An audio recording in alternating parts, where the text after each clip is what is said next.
Greetings and welcome to Yarnspirations. I'm Mary Beth Temple for Hooked for Life, and in this video we're going to learn the seed stitch. Now the seed stitch gives you lots of texture. It's very simple to knit in alternating knit one and purl one, and the only trick to seed stitch is knowing where to put those knit ones and purl ones, which we're going to talk about.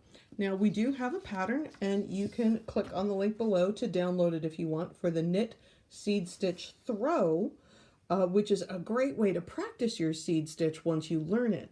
But the fact of the matter is, seed stitch is a very common texture stitch. You'll see it in any number of projects, and it's a really cool thing to learn. So let's take a look. Now I am using great big yarn on great big needles. This is a super bulky on a size 19, and that is because I want nice big stitches so you can see what I'm doing. Now, if you cast on an odd number of stitches, which I have, and which you would if you were making that blanket, every single row is the same. It's knit one, purl one until the last stitch, and then knit one.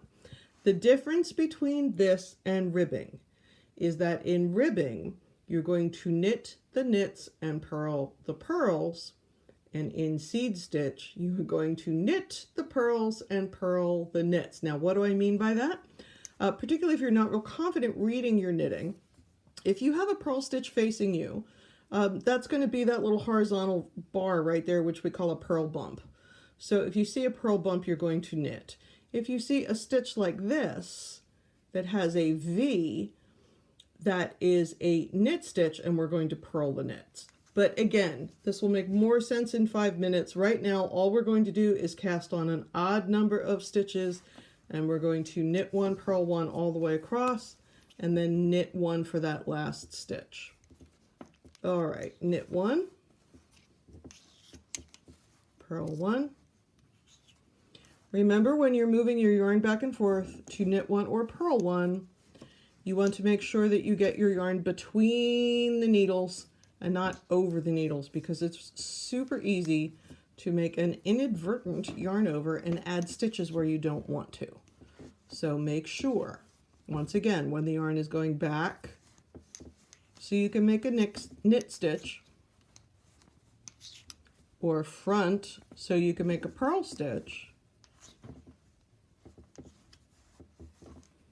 you are making sure that that yarn goes between the needles and not over.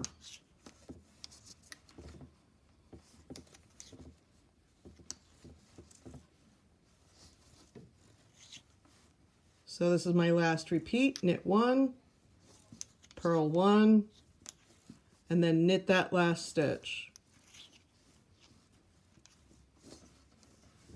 All right, so for the next row, I'm going to do the exact same thing. Knit one, purl one all the way across, and knit the last stitch. So remember, I'm seeing a purl bump, so I'm going to knit it. I'm seeing a knit V, so I'm going to purl it.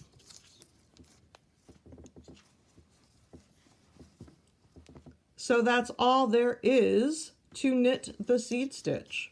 Thank you so much for joining me. I'm Mary Beth Temple for Hooked for Life.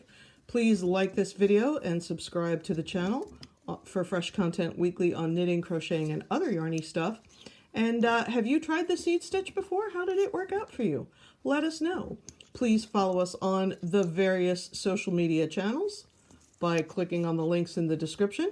You can also click the link to download that nice free pattern for the Bernat Seed Stitch Throw.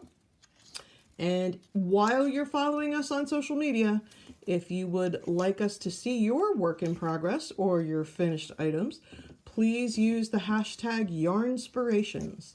I look forward to seeing you guys and your seed stitch projects real soon. Thanks so much for joining me. Bye-bye.